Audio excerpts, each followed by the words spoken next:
कोई भी पूजा पाठ शुरू होता है ना, वो यज्ञ हवन से शुरू होता है। बिल्कुल। तो ये लोग क्यों विरोध करते हैं, इनको इतनी कोशिश नहीं करते समझने की कोशिश नहीं करते। और ऋषिकार ने तो बिल्कुल ऐसा बोल दिया कि यदि आप यज्ञ का, हवन का, इन 10 पूर्णमास, अर्धमास, ये सब जितने भी यज्ञ के प्रकार उन्होंने गिनवा दिए 18 यज्ञों के, तो उसको यदि आप नहीं कर रहे हैं तो कोई बात नहीं, परंतु आप यदि उसका विरोध कर रहे हैं तो आपका भविष्य दांव पर लगेगा, मतलब ऐसा बोलना चाहिए। नमस्कार। काशिर जी, ये हमारी हिंदू संस्कृति में, हमारे संस्कारों में, हमारे जो धार्मिक ग्रंथ हैं इनमें कहीं कर्मकांड की बात होती है, हाँ जी, हाँ जी, कहीं हवन की बात है, कहीं यज्ञ की बात है। हाँ जी, हाँ जी। ये जो हमारा उपनिषद चल रहा है, मुंडक उपनिषद, हाँ, इसमें दूसरे भाग में हम, हाँ जी, गलत हो गया। हाँ जी, हाँ जी। तो इसमें यज्ञ के बारे में बात की गई है। यज्ञ के बारे में तो बताइए आप कैसे फलीभूत होता है, क्या विधि है, क्या इसका यज्ञ के देखो, उपनिषद जो है वो शिरोभाग है। हाँ। और ऐसा भी माना जाता है कि कर्म कांड का विरोध एक किस्म से उपनिषद में आया है, परंतु ये सब बातें ना बनाई हुई हैं।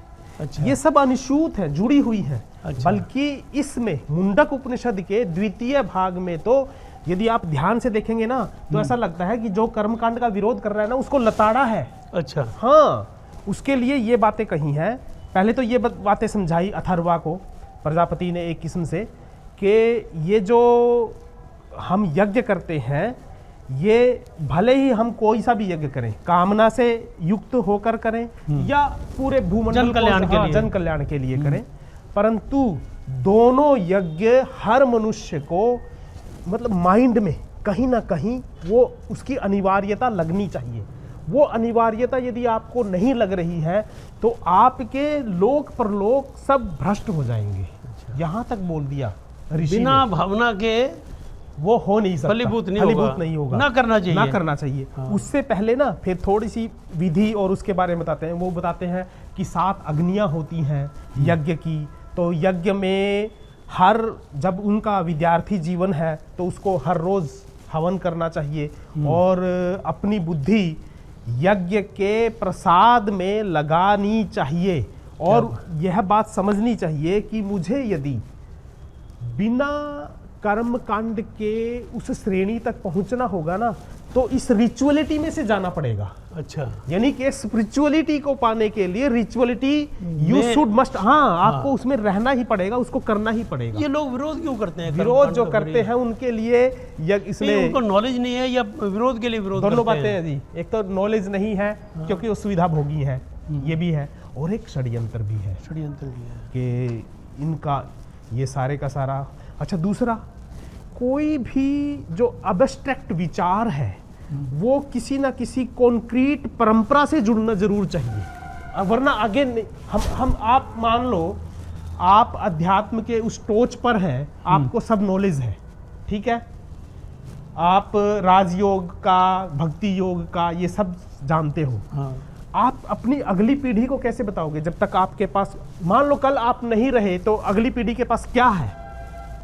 कॉन्क्रीट चीज यदि कुछ होगी तो उसमें से फिर विचार उसके साथ जुड़ जाएंगे। इसलिए हाँ। कर्मकांड बहुत जरूरी था। तो उसमें फिर वो 18 यज्ञ के जो 18 कहना चाहिए फल, उसके बारे में बताते हैं। और ये जो पुराणों में आया है ना सर, काली कराली दुर्गा की बातें, हाँ जी, सदियों तक हवन करते रहे, यज्ञ करते रहे, हाँ। कुछ तो बात हो गई, ऐसे थोड़ी पागल थोड़ी। बिल्कुल बिल्कुल बिल्कुल। कोई भी पूजा पाठ शुरू होता है ना, वो यज्ञ हवन से शुरू होता है। बिल्कुल। तो ये लोग क्यों विरोध करते हैं, इनको इतनी कोशिश नहीं करते समझने की कोशिश नहीं करते। और ऋषिकार ने तो बिल्कुल ऐसा बोल दिया कि यदि आप यज्ञ का, हवन का, इन 10 पूर्णमास, अर्धमास, ये सब जितने भी यज्ञ के प्रकार उन्होंने गिनवा दिए 18 यज्ञों के, तो उसको यदि आप नहीं कर रहे हैं तो कोई बात नहीं, परंतु आप यदि उसका विरोध कर रहे हैं तो आपका भविष्य दांव पर लगेगा, मतलब ऐसा बोलना चाहिए।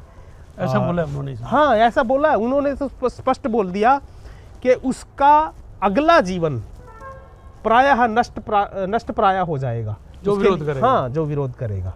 और क्यों बोल दिया? क्योंकि वो फैक्ट है, वो सच्चाई है। तो तो सत्य का विरोध करने का तो मतलब ही है कि नष्ट हाँ, हो जाना।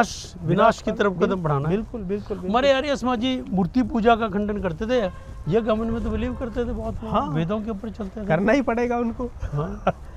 कुछ चीज़ें ऐसी है जो समझ में नहीं आती तो वो तो चलो छोड़ दी, परंतु यज्ञ का और हवन का तो उनको भले ही वो उस अलग तरीके से करे पर करते हैं करते हैं, वो करते हैं। उसका फलश्रुति मंत्रों कुछ का और फर्क बताते हो हैं। सकता है, हाँ जी, हाँ विधि जी, का फर्क हो सकता है, हाँ जी, हाँ जी। लेकिन सामग्री का, संविधा का और ये तो बिल्कुल वही सारे चलाते एक ही ही हैं। हैं। हाँ बिल्कुल।